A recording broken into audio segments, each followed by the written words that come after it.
Welcome back to Bonanza Disc Golf. Round 2 at the Arkansas State Championships. Tied for first right now.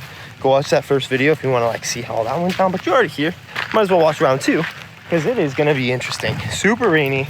I honestly thought that this round would get canceled, but it's still on. It's pushed back an hour to an hour and a half from where it was supposed to be. It's going to be interesting in the rain. Anything can happen. You know what I mean? This is nervy though. This is a different style of video today for these last 2 rounds actually of this tournament. This is a 3-round event. Arkansas State's played at Heineman Park in Little Rock. And I was coming in to compete for my first MPO win. You guys might have seen my practice round where I was saying that I felt like this was one that I could finally get. And so for this video, instead of breaking it up between rounds 2 and round 3, we're going to put them both together and just tell that full story. Because going into round 2, I was tied for the lead. But like I'd said, there was a rain delay. And during this time, I got pretty relaxed and only got back to the course about 15 to 20 minutes before the round actually started because they let us know the official times a little later than I had expected. So heading into round number 1, this is my actual first shot of the day, though I had got some putts in.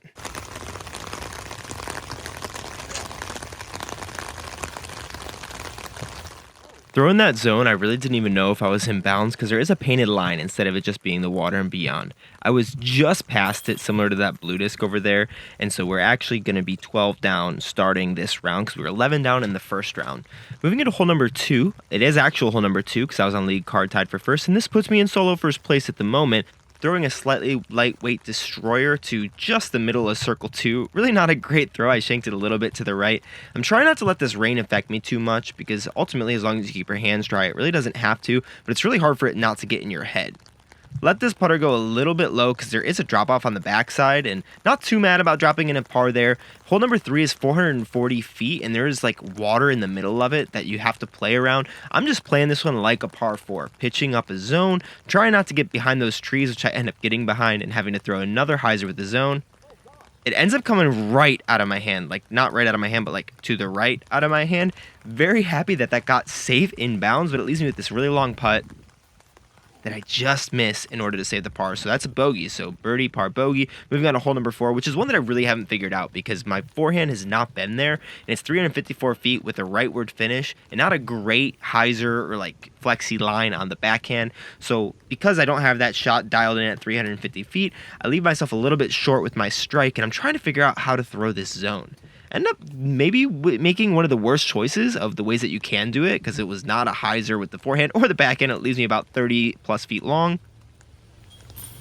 Luckily, we don't go bogey, and to make that putt in a slight right to left wind, you can hear the wind now and kind of see it in those trees. When you see trees moving in the wind, you know that the wind is moving a little bit. Moves into hole number 5, 300 feet, and you saw that I exchanged my Pathfinder for that strike because it was a pretty strong left to right, and I wanted to put that color glow strike out flat, but I threw it on a lot of hyzer because I was a little timid, and when I'm timid, I throw on some hyzer, which ends up going out of bounds, pitching up to take another bogey. I do want to say a couple things about the left bottom of your screen. You can see the overall score, and I had a suggestion on the last video that it might have been on a previous video, but I read it on the last video's comments that to put the score through whatever hole on the video. So we're +1 through 5 now, and +2 putting means that I made 2 more circle 2 putts that I missed circle 1 putts. Shanked that first shot into a tree, shanked that second shot around a tree, able to clean up the putt for the par. This might be a theme that you see throughout the rest of this round, but we're going to try to not make it happen. Hole number 7 is 400 feet slightly downhill. It's kind of in the middle of that tree cluster there, so I'm going to be throwing my slightly flippier strike, trying to just hyzer flip and get a little bit of turn out of it. Unfortunately, I really don't get it past flat, and end up throwing it a little bit too high because I'm a little scared of a big river to the right there that you can see behind the basket about 30 feet. But I'm kind of in full Sendies mode because the basket, like I said, it's 30 feet to there, and I don't think I'm going to juice it 30 feet long. End up putting a really good bit on it, got it chain high, but it puts us about 10-15 feet past the basket, able to tap that in a little high for the par. Moving us into hole number 8, 274 feet. You can see the basket on the right front of your screen. I'm throwing an envy just on a hyzer to push that back tree line, and I end up ripping it a little bit too far to the right. I was a little scared that that was going to be out of bounds. Luckily, it just stayed in, and I'm not going through my full routine here on my putt, but it should be fine. It's really short. And honestly, in my head, as I was going through that motion, I was saying, hey, I didn't go through my full routine. I might miss this putt. And then obviously I missed the putt. So now we're only +1 putting. And if anyone has any better suggestions for plus versus minus putting, I've read another comment on the video saying that it's a little confusing because positive in golf is a bad thing, but +1 putting means I've made more circle 2 than I missed circle 1. And strokes gained putting was a suggestion under that comment, but that's already another stat. So if anyone has a suggestion for like what would be a good +1 putting, -1 putting, definitely DM me over on Instagram or hit up the community tab post that I've had. Moving us into hole number 10 at neutral putting. And this is a shot that I never even practiced. I never took out my color glow strike, and I don't know why I did it in this moment. I've thrown Pathfinder, Honor, Firebird on this hole, never color glow strike, and so I shank it right into that pole right there. Luckily, it doesn't kick me out of bounds. Luckily, my upshot seemed to be the only thing working right now. And in my head, I'm like trying to figure out what the heck can I do? I don't know why I'm not able to throw the disc where I want to. Maybe I'm a little bit more tired than I should be. I definitely had some tiredness, but when I'm tired, I don't just like not know how to throw a Frisbee. Shanked that first shot, but it's mostly okay because I really don't have a plan this hole that's not a roller to get to the basket. It's a really tight flex line, which I was just trying to hit. But again, when you undercommit, you really don't force over the Anheuser like I needed to. Able to pitch up and take a par and move us into hole number 12, 324 feet straight ahead to the left. Oh, good stop there because I actually planted my foot and got just so much mud on it. But don't forget, the hole is to the left. So don't exactly know why I threw it all the way over to the right, almost out of bounds in the cart path long over there. I got the distance right. I mean, I'm perfectly pin high, just again pitching up that zone. And luckily, I worked a little bit extra on that zone because me and that thing are getting along, and it is making these upshots really easy. I think we're at like 6 or 7 pars in a row now, moving us into hole number 13, 240 feet. It's a turnover or a forehand shot, but the forehand is a little bit truncated. You have to flip something up. Really thought I made that putt and that would have brought us back into positive putting, but missing that, taking another par. This is becoming such a boring round, which is why I think I'm probably just talking over so much of it. But hole 14, 286, and I think, hey, if I can't throw these turnovers, which I think is my shot on this hole, might as well try the forehand. Even though the forehand hasn't been working, maybe something can break me out of this slump. And I miss a 30-footer. So now we're -1 putting, which now that person commented that, we have to talk about that in a second because this putt here, hole 15, 300-foot shot. We missed the drive, but this is the putt. That's in. That's in. New rules, baby. I don't know how that happened. Let's go. That is the craziest putt that I have ever made in my life from like 40 feet. That was psycho. Literally no idea how that happened, but I had to run up as fast as I could to grab that. But yeah, now I can't unsee minus putting and plus putting being the wrong thing. But hole 16, 312 feet straight ahead, throwing the MB on a hyzer line. I actually throw it way too high, and I'm calling for it to kick off something, which it does. Unfortunately, it leaves me another 40-plus foot putt. And I just like making circle 2 putts right now in the absolute weirdest way possible. But that finally brings us back under par on a course where I was saying if I'm not 7 under, I'm not having a good round. And 10 under is really what I need to do to feel really good. So hole 17, I'm finally feeling like I can commit to a shot. And I throw my Pathfinder on just a hyzer line, which will flip up a little bit. And ends up just absolutely parking the basket. So finally got our turkey. And this back half definitely was easier than the front half. Kiss the disc because I'm like having that kind of round. Move us to hole number 18, 305 feet. You can go straight up the middle or take this forehand line that I'm going to do with my max weight Ducker Destroyer. End up leaving it a little bit too left, but I really liked it out of my hand. Thought I'd get a skip. But because it's flat top, it's not really going to glide down. It's going to start to spike in, and it leaves me right here at 30, 31 feet. We ranged it because I really wanted it to be outside the circle to add another positive putting to my statistics. But inside the circle, we should just be able to make this and clean it up. But as you're going to hear, I think I'm a little bit of a baby because I wasn't able to convert. Well, that was something. I think the hardest thing is I don't even know what went wrong. Well, everything went wrong. Maybe my upshots were fine, but such a boring round. Birdie, par, bogey, and like a billion pars, 3 birdies, and then I missed that 30 foot putt. I missed 3 inside the circle putts today for 10 holes. Couldn't put the disc where I wanted it to.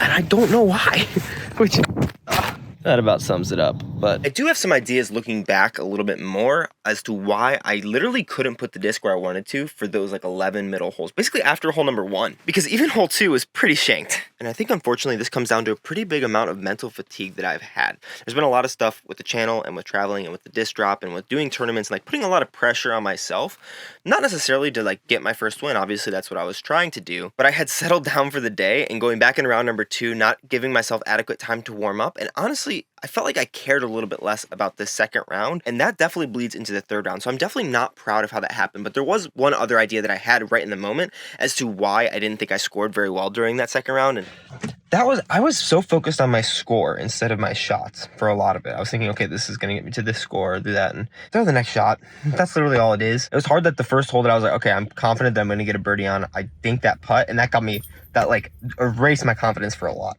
But I'm still in position to make cash. And that's ultimately what the goal ended up being, was to continue to make cash. I thought that I could win potentially. I was 4 strokes back of the lead. That second round is the worst round that I've shot all year. 943 rated, and it definitely felt like it. So I guess Frisbee Club shirts mean that you either shoot 1040 rated or 940 rated, hopefully more the 1040 side. And it's still solid that like literally one of the worst rounds that I felt like I could ever put together was still in the 940s. So my floor is raising and I want to continue raising it even more. And going into round 3, to be honest with you, I kind of just wanted to leave Arkansas.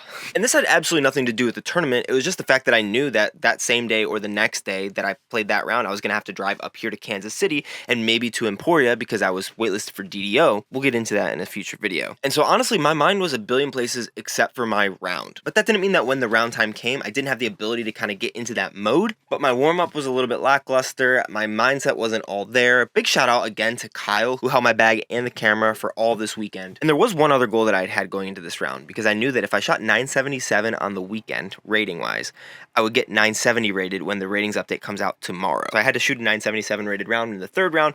That was another motivating factor, but let's get into hole number 1, which is actually hole 2 for us, starting with a pretty simple forehand firebird shot. Wait, it's you. What am I doing? So I almost take the box from someone because I'm bottom of the box to start the round. Just throwing this firebird, telling myself to put it on hyzer, and as you can see, it just comes out dead flat. Skipping straight OB because this is one of the tighter greens. Really didn't like that I had to start with a forehand, but at least it's a circle 2 putt to say par, which I kind of throw really bad. I leave myself about 25 feet. We end up not recording this putt, but I was luckily able to make it a little bit on the right side, so really happy that it fell. Moving us into hole number 3, 740-foot par 4, which I bogeyed on the first day because I left my drive a little bit too right, and it skipped off the inbounds back out of bounds somehow. I leave myself really left side with about 340 feet into the basket, and I'm just trying to throw a pretty big hyzer with this lighter weight Ducker Destroyer, which I just ran with Nate Turner in our collab series. Out of my hand, I kind of really like it. I don't know if it's going to get all the way back to the left. It ends up gliding a little bit there and actually a little bit long and leaves me just outside the circle here for the first birdie look of the day. Yes, sir. Again, a little bit high and right, which I do not want to have to do because these baskets don't really like to catch left or right. The chains are pretty heavy, but you know what you're putting on, so you have to account for that. Moving us in hole 4, 285-foot, pretty stock hyzer or just flat to hyzer with this Infinity Ultra. End up leaving it a little bit high, and it skips a little bit too left from the basket, but still inside the circle about 20 feet. You can see a left-to-right wind on this putt. And I am trying to aim a little left side, but like on the pole left side, not left side. So unfortunately another circle and miss, and like the worst one of the weekend so far, I think. Hole number 5 is a 405-foot par 3 that nobody birdied on the first day because it's very up to the right. But today there's a left to right wind. I maybe threw a little more stable or maybe a little more nose up than I needed to. My Calvin Destroyer unfortunately doesn't even have a look. I threw pretty decent distance, but I really thought that I'd have a bid for a putt. I ended up trying to give this a bid with my zone, which I was really scared of because I really thought that it was going to just shank to the right. Ends up staying pretty close because it's a pretty like straight zone. It's definitely overstable, but for a zone, it's pretty straight. And that moves us into hole number 6, 330-foot par 3. This round I decided to throw my Pathfinder on a pretty decent hyzer line out to the right and let it swing back because I'm realizing that in tournaments I tend to throw a little less hard than I typically do, which is not how you want it to be. I definitely need to figure that out, but we're able to get back under par for the round, -1 through 5, still neutral putting, 14 down for the tournament. I'm thinking I need to shoot at least 7 or 8 to feel confident today, and I throw my Ducker Destroyer max weight on a spike hyzer line in this 260-foot hole number 7, and it puts me to 30 feet. A little bit closer than I was yesterday, but still not where I want to be with this shot. I feel like a spike hyzer from 260 feet should not be a super hard one to be able to put together, but it leaves us with an inside the circle putt that we can hopefully drain. A little bit right side again, but that really feels good, especially after missing that 20-footer inside the circle as the last real putt. And hole number 8 is an 820-foot par 5, which I ended up eagling on the first round. I'm throwing my lighter weight Ducker Destroyer and put it on a little bit too much hyzer because you can see it never really gets up to flat or even past flat, and I want it to do like a full S flight to give me all the distance that I might need. I'm actually about 30 to 40 feet shorter than I was on the first day. I ranged to 420 to the basket, so I'm pulling out my Echo Star Destroyer, which is probably the destroyer that I should have thrown on that line on the first shot because it's going to get a little bit of a lift and a push, and it's a little more understable. End up throwing a pretty decent shot. Gets a little bit of a lift there, which I was stoked on and hoped that it could lift a little bit more. Gets close to all the way up the hill, leaving me with this putt for the eagle, which I definitely think is makeable. Trying to dial in that stub putt. We made the first one, which also was uphill. Try to make a second for eagle. And there, I don't know if you can notice it. I definitely noticed and felt it, but I didn't pause at the bottom of my rep before I got up to explode through the putt. And so that's something that I've noticed is when I pause at the bottom of my putting stroke, I end up putting a little more powerfully and with a little bit more spin. I don't know if those are all correlated, but I noticed I didn't do that and I didn't really get the power that I wanted. Well, number 9 is a 450-foot par 4. Shank the first shot, have a forehand in. Shanked the forehand in, unfortunately, and I realized this because I basically threw it exactly where I was aiming. I was thinking that my hand could compensate and throw it to the right instead of aiming my body or to the left and aiming my body to the left. It leaves me with a much more manageable upshot with my zone, which is where I wanted my first shot to be from anyways, but we're able to tap that in for a par. Hole number 10 is a 350-foot par 4 with a double mando down this hill. And unfortunately, I'm really not comfortable with the shot for some reason and end up missing the mando, which is a reteed. I thought about jump putting it, but I decided instead to go with my other ultra, where you can see I really awkwardly just kind of throw it down the hill. Very frustrated with that play because I was putting together a really good round, 3 down through 8. The back 9 is much more scoreable than the front 9. End up pitching out again, and then there's going to be another pitch out, and finally able to get up close to the basket with that zone to tap in my double bogey. So really unfortunate. That's the worst score of the weekend so far for me, and it moves us into a hole that had my number yesterday. I ended up throwing my pure just at that tree to the left and took a bogey. So today I'm actually throwing my zone. I wanted to throw it on a tight flex line, but I never even really ended up getting it flat. It was on hyzer the whole way, but it got through that initial gap, and for some reason I'm liking that zone for those gap shots. Similar putt that I almost saved par with yesterday that I really did not give a good bid on the basket with and ended up taking it par, which I was just saying I wanted to get through 11 with the par and get a bunch of birdies on the rest of the back 9. Hole number 12 is a 675-foot par 4 with an uphill second shot. The first one you kind of just want to launch out into this middle of this field somewhere. Don't really get all of that. I'm still a little timid on my drives, and I'm ranging to about 320 feet into the basket on the top of the hill. I'm actually going to go with the destroyer here, that same flat top Ducker Destroyer. It's not quite flat, but it's not super domey. And I chose it because if I chose in one of my domier ones, it was going to move a little bit more to the left because there is a right to left wind that you can see on that flag there that just is kind of like gusting around. It's kind of swirly. End up throwing a pretty decent shot, leaving it right enough. Has it skip? I thought I was pretty close to parked, but ended up stepping up to the putt there, and I was 30 feet again. There's a little bit of a left to right wind, which I don't mind because it acts similar to a tailwind, and then it just starts going straight at me. Get a little bit of lift, but able to drain that from 30 feet. Really stoked that I'm on top of these 30 footers. Don't want to have a lot more of them because it can create a lot of fatigue. And here I'm actually teeing off in what you see as the rain tees. There's that flag to the left of where I teed off. That really opened up this drive because it took away a lot of that tree's danger. And you can just throw a simple flat to hyzer shot. It's 340 feet downhill, but I still end up throwing a soft fairway just because I was a little more comfortable with the stability in the wind. And we're 2 birdies in a row moving into 14, a 255-foot straight shot that I lace my pure straight at the basket. Unfortunately, it doesn't have a lot of fade, and hitting right there moved me straight to the right in this gully, and I'm right behind this bunch of bushes inside the circle, but with absolutely no look. Try to give it a decent bid. Probably could have given it a scuba, I don't know. And unfortunate that brings us into negative putting for the weekend, but it also breaks our birdie streak, moving us to hole number 15, a 270-foot par 3, which a crazy wind lift, and then a little bit of a drop as well. I thought I had thrown the perfect shot out of my hand. If I didn't get that wind lift, I think I would have parked it, but we're still close to the basket, and this is a similar putt that I had on the first day. Able to be really confident with that. Get back on the birdie train into probably the easiest hole in the course, hole number 16, 200-foot par 3. I ended up turfing my pure yesterday, so I throw my zone at it and hit a tree. How does the easiest hole on the course have my number 2 days in a row? I just launched up my zone. Unfortunately, tap in another par, so I'm even par on hole 16 for the weekend, which definitely feels like I'm losing strokes to the field because I am. Like, that's 2 strokes easily right there.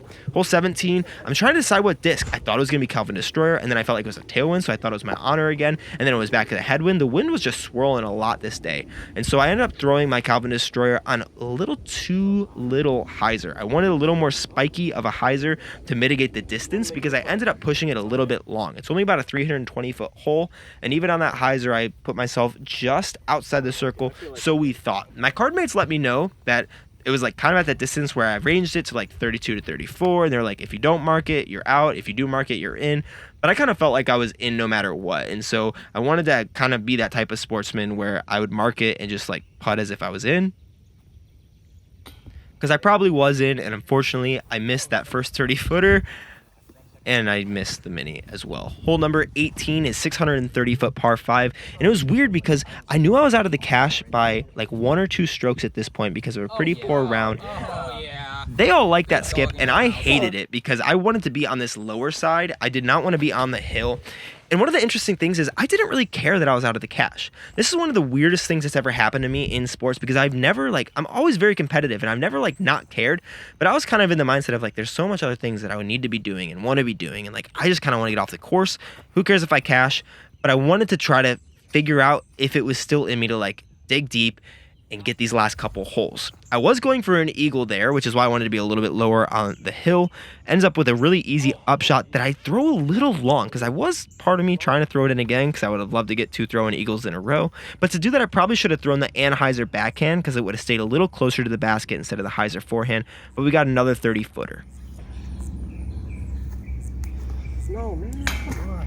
And again, I just don't cock my wrist all the way going down. I don't spin the putt, and it ends up as a par on one of the easier holes for me for the weekend. Really unfortunate about that. Now, I typically am not checking a lot of scores, but going into hole number 18, well, actually going into hole number 16, I'd actually looked at them because someone else was looking at them. And honestly, at that point, like I said, I just didn't care, which is a weird feeling for me because I always care about things that I do competitively. And so to not care about this, I didn't really know, and I still don't quite know why that happened. I think it's just mental fatigue and a little bit of burnout from just traveling and doing so much. So I am taking a step back from that, and this week is going to be a lot more chill. Just going to focus on a little bit of a deload week. You'll still get plenty of content, and the content will actually be better because I am taking a step back from doing as many tournaments as I was planning and traveling as much as I was. And looking at the scores going into hole 1, I had seen that someone who was tied with me for 6th, who could push me out of the cash if they continued to birdie, had taken 2 bogeys. So I was 2 strokes up on them, but they had 2 holes left, and they could go birdie, and get right back up into the cash and potentially push me out if I don't birdie. So I needed to make sure that I got one more birdie,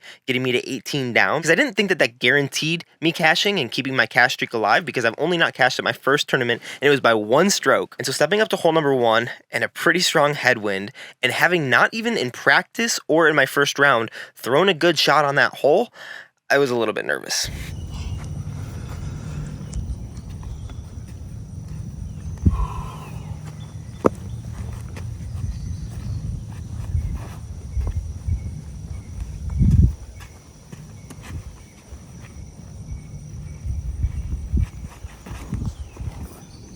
Yes. Be nice. Skip. Sit. Sit. Sit. Nice shot. Good shot. Nice too. Way to finish like that. That's what I'm talking about.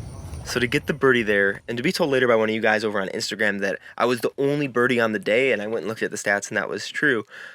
Crazy to be able to actually clutch up and finish that, especially because I really didn't care about whether or not I cashed. A couple holes earlier, I was able to find that deep in myself, knowing, hey, a week from now I will care if I lose my cash streak. And that did keep me in the cash. I was tied 6th, meaning I split 6th place cash. So instead of $110, I got $54, but that honestly does not matter as long as I made the cash. I'm really not proud of this weekend, and it taught me a lot about my limits. I tend to think that I can do as much as is humanly possible, or even more than that sometimes.